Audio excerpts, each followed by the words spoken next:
Good morning, this is Crafty Maibritt, and I'm going to make some smudges. It's going to get really cold over the next couple of days here in South Carolina.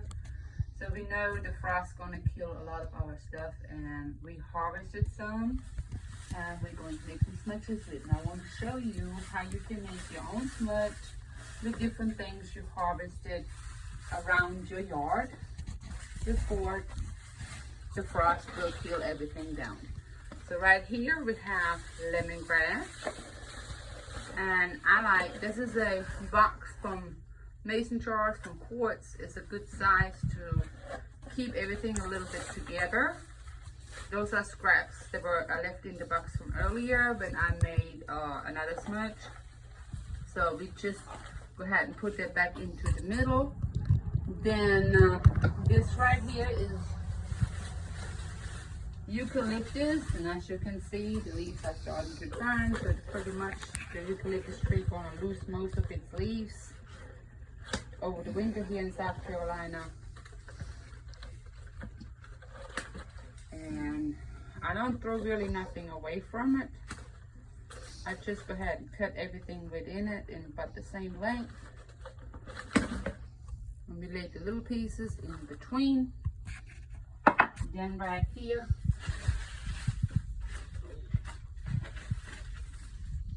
I have some cedar. I harvested earlier this year. Even though it's dry, you still can use it.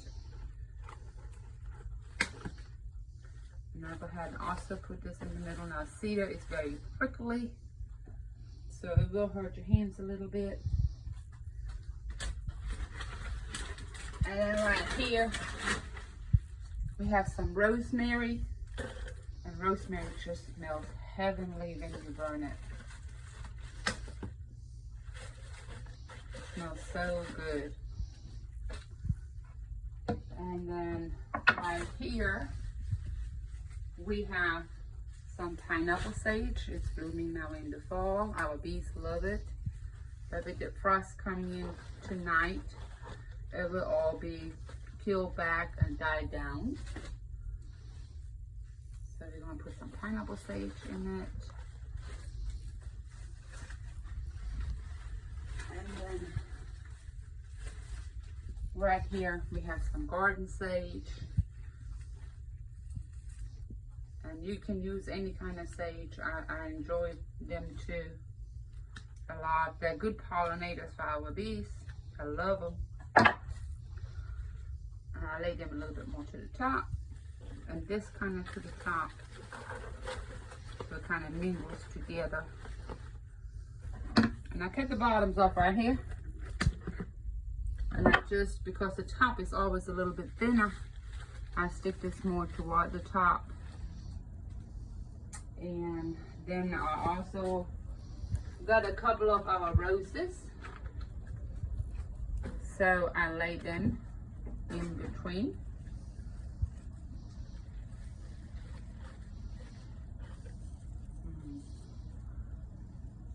This may be a little bit lower, like right here. I want a little bit higher right there. So this is going to be a real good size smudge. And I use 2-ply jute cord. I get it from Walmart. You can pick it up probably in any craft store, and it's natural. And I like it, and it doesn't break as fast as the 1-ply does. So now you go ahead and you get it everything tight in your hands together. It will look like this at first. I'll wrap it around twice.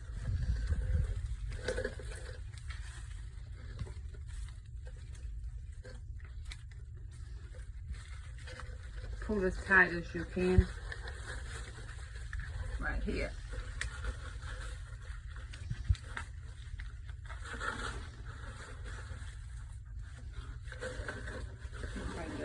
This way.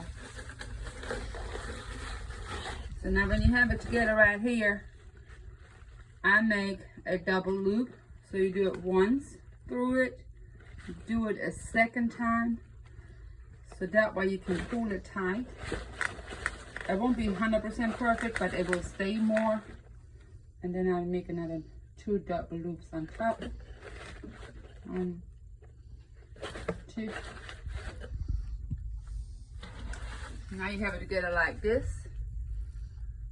And you're gonna have to grab it, kind of squeeze it together. The end right here we will use at the end again. So we're gonna tuck it in down here for now. I'm gonna go around, bring it up a little bit tighter back here.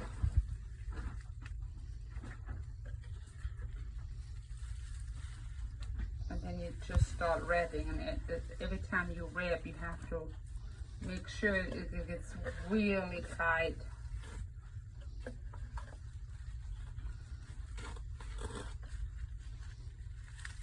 It's pokey too.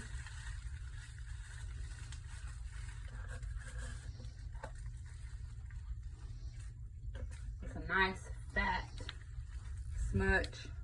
It will last you for hours, because after they're dried, it takes about 6 to 8 weeks to dry completely. You can use those kind of smudges when you go camping. Put it by the campfire at the edge of it, and it kind of keeps the mosquitoes away. And you always go around and you make it tight, as tight as you can.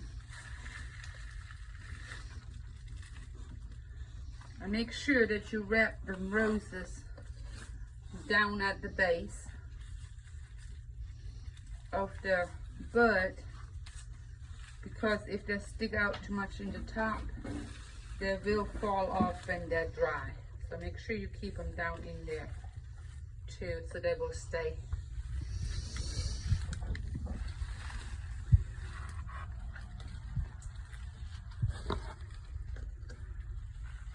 So you wrap this very tight. Always pull tight.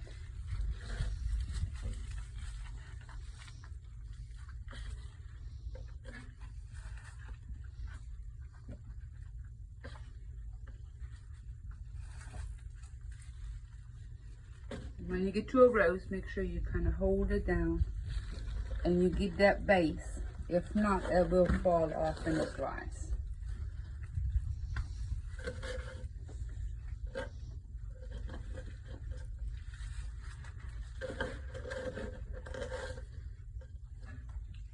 You wrap it as high up as you can.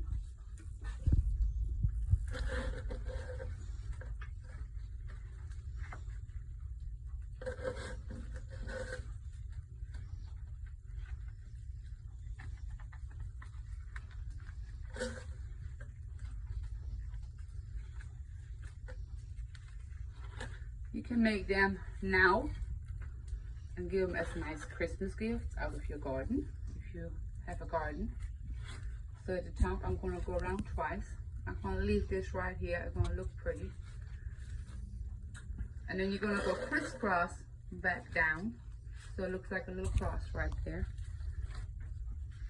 And always still keep it tight.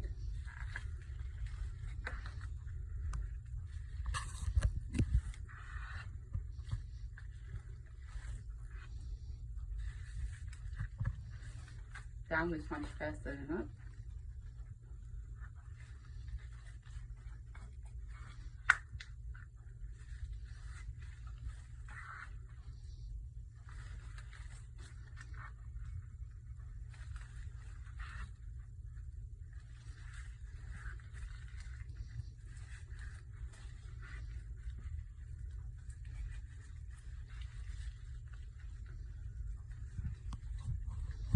So here's our end we had earlier. So right here, when you get back down this way, we make again our double loop. 1, 2. And then that way when you pull it tight, it kind of stays there.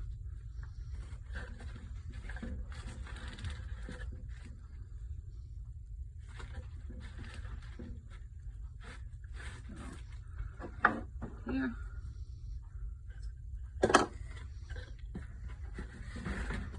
I make then a loop so I can hang it up.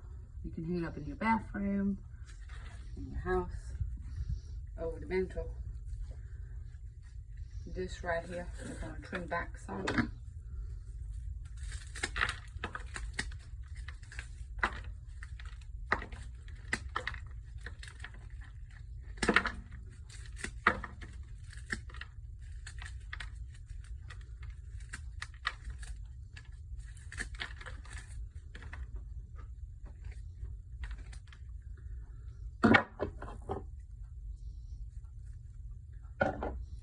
So now you have a nice smudge. You can hang it up. It smells heavenly in the house when you walk past it. It looks very nice. When you start burning it, you can go ahead and cut this off first if you want to, or you can leave it on. Just make sure you use a smudge bowl when you burn your smudges. Be safe with it. And I have already made a couple of them today. We have different Christmas markets this week where we sell them. It's a good income for a small farm, and it smells just so fantastic. And this is Crafty Maibritt, and this is how we make smudges.